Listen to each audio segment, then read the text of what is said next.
Welcome to our amazing Advent adventure, Father Joseph, with a wonderful member here, Susan Shebester. And so we're going to do what today, Susan? We're going to make Advent wreaths today. Advent wreaths. Yes. You know, we are coming into that season of preparation 4 weeks before Christmas.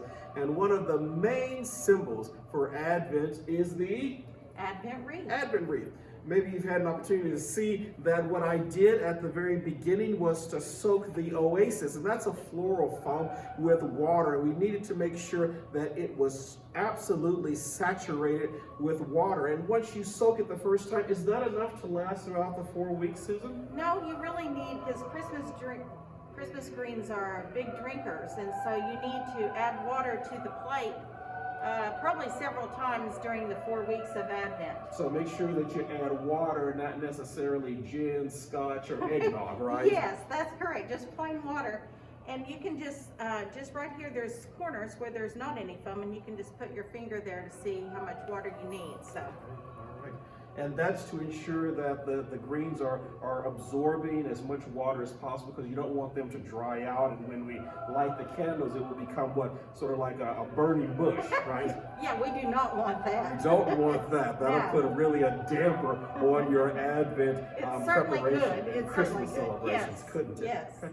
Well, I see right here, so we've got the plate that's already been prepared with the floral foam, the oasis, and it's been soaked. And then right in front of us, we have some greens, and also behind us. You want to talk to us about what types of greenery we have here? Well, let's start with the traditional Christmas greens first. We have Princess Pine. That's Princess Pine. Now, is that a little different than maybe Scotch Pine? Yes, it's a lot softer than Scotch Pine, and not quite as, it's not quite as prickly as Scotch Pine is. It's a lot softer, and it has a wonderful natural drape to it, which is nice. That is beautiful.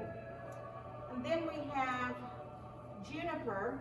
This is a big branch of juniper, but it has the beautiful blue juniper berries on it. I see them. It's going to be a really nice texture mixed with the other Christmas greens. And you know, even through these masks, you can smell It that smells like wonderful. Christmas. It smells like Christmas, and there's nothing that gets you in the mood like the smell of evergreens. Yes. And then we have some other evergreens over here, I noticed. This is Noble Fir. Noble Fir, I love Yeah, Noble this Fir. kind of looks like a branch off of a traditional Christmas tree to me. Yes, and it has kind of that blue-gray, Yes. hazy tint to it. I Uh-huh. love this. We're just going to use branches off. Okay. We're going to pull these little laterals. We're going to cut these off and just use the natural branch right here, these little branches. Okay.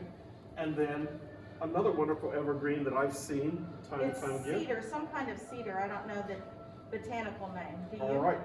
You know, so many people are allergic to cedar, especially red cedar here in Yes. Oklahoma. But it's beautiful. I mean, look at that draping texture that it has in manner. So I think it's beautiful to mix in with the greens as well. So instead of just using one particular type of greenery, see, we have several different options here. Yeah, the more texture, the more interesting it makes your wreath. And then what do we have here? Well, this is from St. Augustine's Holy Garden. Ah! That I went out and clipped a few little branches, and some of these had some little red berries. Of course, if you had holly, and this is Yopon holly, but if you had holly in your yard, you could use that. There's a number of foliages that you may have or your neighbor may have that you could incorporate in there. And again, it's more about texture. And You know, then, talking about holly, you know, it's been said that at one time that the holly bush, believe it or not, was the traditional tree of the crucifixion. And you know how many hollies are at the ends, it has the stickly thorns right Yes. there. Or some people say maybe it was the holly that was used to create the crown of thorns, and those red berries would represent the blood The of blood, Christ. sure. Yeah. wow. You mentioned something else? This is Nandina that I picked out of the garden again. Just clipped a few branches. I chose this because of the red in it. I thought would be a wonderful contrast to the traditional Christmas greens and with the Yopon holly. So it's just showing you if you had red photinia in your yard or your neighbors that you could use that as well. So there's a number of things that you could use. So we can pick up stuff from our own garden, or maybe Absolutely. even something from your neighbor's garden. Is that okay to do? I think so. I think you probably ought to ask first. but Ask, yes. okay. If not, Yeah. you can blame it on the elves, right? That's right. That But is exactly right. That's great to be able to use maybe some native material mixed in with the evergreen, so it'll give your particular Advent wreath a unique twist. Personalization. I love it. I absolutely love it. Yes. So, okay, so we've got our material that we need to use here. So, Oasis has been soaked. So, what's the first thing that we need to do? Well, the Start first this thing we do project. is we're going to start greening. Okay. I'm going to start with some noble fir to begin with, to do around the outsides of the foam, just so we can get our shape going first, because we want it to be as roundish as we can get it. And so we're just going to take this and go into the foam. I'm going to come up here and go down a little bit so that it has a nice drape to it. Now, are you using any special type of shears when you're cutting the evergreens? Because I know sometimes those branches can be thick, and so... I am. I'm using my floral shears. And where can you buy some of those floral shears if someone really gets into this project? Amazon. Amazon. Yes. You can buy anything from Amazon. Okay. So what about if you don't have any some snips or shears to cut all of this evergreen with, and you don't have time to order any from Amazon? Can you use any type of shears or scissors that you find at home? Yes, you could use any type of scissors or little clippers that you might use in the garden. Any of that would be fine. Okay, that's great to know. You know, the other thing that it's great to mention right here, that let's say people don't have an opportunity to go in their own garden to do some pruning or maybe even ask their neighbors. You don't need to worry in the Advent wreath kits that we are providing this year. Some of these wonderful evergreens that we've already mentioned will be included. So that's a good thing. Yes, that'd be perfect. So you can see here that I've kind of got a general outline here that is roundish. It doesn't have to be perfect, but I've started with the noble fir, and then we're going to fill in with different foliages. Okay. So I'm going to put some princess pine in with this. I like to clip off several branches at a time.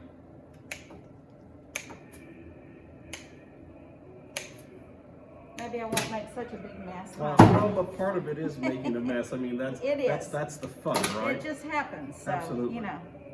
You know, you mentioned you're making a round shape.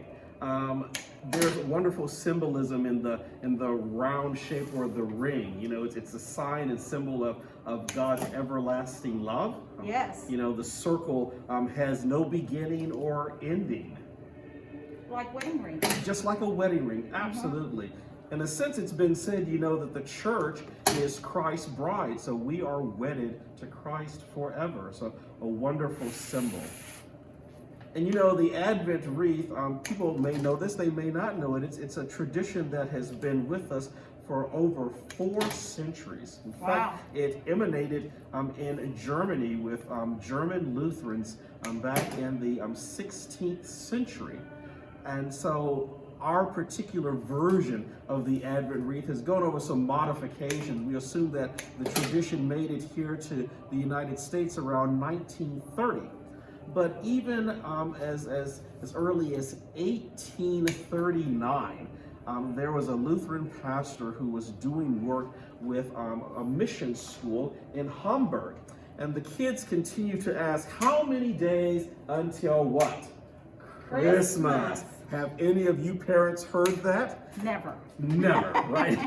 And so this brilliant professor and pastor came up with the idea, you know what, we'll begin to count off the days.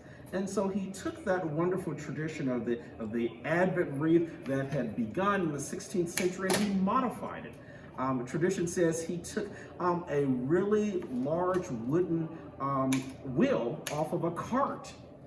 And instead of there being 4 candles, which is what we're used to seeing, or maybe a 5th, which sometimes represents the Christ candle, he had 4 white candles, and then interdispersed in the spaces all the way around the wagon wheel were some 20 red candles. Oh, wow. And so each and every day they would light a candle, and when they arrived on Sunday, they'd light the white candle, and then they'd continue all the way around till all of the candles were lit. And then when all the candles were lit, it was Christmas. So I see you're filling this in quite quickly, certainly with the juniper there, and you've got the princess pine. And we don't want too much height in it Okay. because it is a wreath, not a huge centerpiece. That's so. good to note. That is really good to note. So talking about the candles, which we'll be placing in later, we have 3 purple candles and 1 rose colored candle. But you know, over my years, I've seen all various derivations of that. Sometimes I've seen 4 blue candles or 4 indigo candles. I've even seen 4 purple candles. And you know, there's a tradition in the UK in which they have 4 red candles, and it sort of picks up on that wonderful Christmas theme and the colors that we traditionally associate with Christmastide. And those 4 candles, you know, have come to represent different things. You know, some people have said that the first candle that you light on that first week represents hope, and the second candle represents peace. The third candle, which would be the rose-colored candle, represents joy, and that third purple candle, which would be lit the 4th week of Advent, represents love. But some people have made other associations with the candle. Some people have said the first candle represents the Messiah or the prophecy candle. Others have said the second represents Bethlehem candle, certainly representing that journey that Mary and Joseph took towards Bethlehem. And they'd say the third candle represents the shepherds, and the 4th candle represents the angels who gave the glad tidings. So I see you're still clipping, and now you're going to add some of that holly Yeah. to the arrangement. Wonderful. I want to, can you find me a piece that has some red berries Some red on berries? it? Absolutely. I kind of want to make that a little focal point Sure. here. And It's a wonderful bow right here. all right, perfect. We're going to put that right in the center. Fabulous. Oh, isn't that Isn't pretty in that there? gorgeous? Yeah. I mean, you've got all this wonderful texture and various shades of green, Yeah. and the smell is just, It's wonderful. it's wonderful. I mean, it certainly puts you in the mood. I'm in the mood. Absolutely. All we need is a little bit of eggnog. Yes, did you bring that? I forgot to bring eggnog. Oh, shoot. Hey, on our next Advent wreath, we'll have to make sure that we have some liquid spirits, okay? Yes, To why not? inspire us. So now I'm just putting a little bit of the Nandina in there, and you can see right here how that just adds a separate texture there and just gives it a little bit more interest. Fabulous. And the color of that is just gorgeous. It is. It really is. So right now, I probably have enough of, I'm just trying to fill in some empty spaces here where I have a lot of foam showing, but I think we should go ahead and put in the Advent candles at this point so we can Wonderful. figure out where we need some more foliage Would you or like me not. to help with that? Sure. Great. So the first thing we need to do is to place it in your packet that you're given. You will have 4 of these candle holders, okay? And you notice before that the oasis was sort of in a cross shape. Yes. Okay? And so it makes it easy for you to find the places where you need to place the 4 candle holders, and they just sink right down into the oasis. Just put the sharp end down and just press all the way till it stops, and it's really in there quite secure. Yes. And right here, we just turn the wonderful wreath around, find a place for that 4th. I think everyone will really enjoy having this in their home. Absolutely. And you know, there's a tradition, some people light the candles every day, maybe at dinner. Some people only light a candle once a week on Sundays. And so we have devotional material that's available, whether you want to light 1 candle each week, or whether you want to light it every day and maybe offer a prayer. So we have all of those wonderful materials and devotional aids in the packet. So now I'm just going to fill in. I have a hole here and a few other little places that I'm just going to take some small pieces of greenery and just fill in here. Great. So is it where you wouldn't be able to see any of the oasis? It would just be absolutely, totally covered. Yes. Well, you know, this would be absolutely beautiful on a dining room table. Oh my gosh, yes. You know, the other thing that you could do maybe is your kitchen table? Yeah, someplace where you're going to be able to enjoy it every day. Certainly. But you know, I also think that it would be nice if you had some permanent berries that you could add into this too. You know, it doesn't have to all be fresh. That's true. That's true. And so if you had some, well, you could, depends on what you are decorating with, but if you had gold accents, say, in your home, you could put some gold branches in here that has, now I love glitter, so, you know. I have to admit, I do too. So I would probably put some glitter or something. And you know, there's nothing that, there's no rules, is there, that you couldn't come back through here and put some battery operated lights in there, some little white twinkle lights? Absolutely, just Would kind be of, pretty. you know, maybe as you get closer and closer towards Christmas. Yes. You add a different element each week, just to enhance it. Yes. And purple, which is a huge color for Advent. You could even take little loops of purple ribbon and add to this. Just little loops here and there, which would be very pretty in there, and add a little bit more color as you go. So let's talk about the color. So we mentioned that we have, you know, 3 purple candles and 1 rose. So that's one color, and certainly we associate purple with the color of royalty. Yes. But another color that's used during Advent is blue or indigo, and normally we associate blue with Mary. Yes. And also blue with the color of the nighttime sky. But then you also have that rose. Some people call it pink, but liturgists like to say it's rose. Yes. Which certainly we think of rose being reminded of that wonderful passage in the Old Testament that a rose will bloom in the desert. And rose is such a pretty color. It's happy. And normally we associate it, rose with what we call a Gaudete Sunday, which is Sunday of Rejoicing. That's the 3rd Sunday of Advent. I've always said when we wear rose-colored vestments, lots of the clergy look, as they would say, pretty and pink. So. Yeah, okay. Okay, so Father some Joe, more I of that think I'm just, there. yeah, That's I think I'm just about there.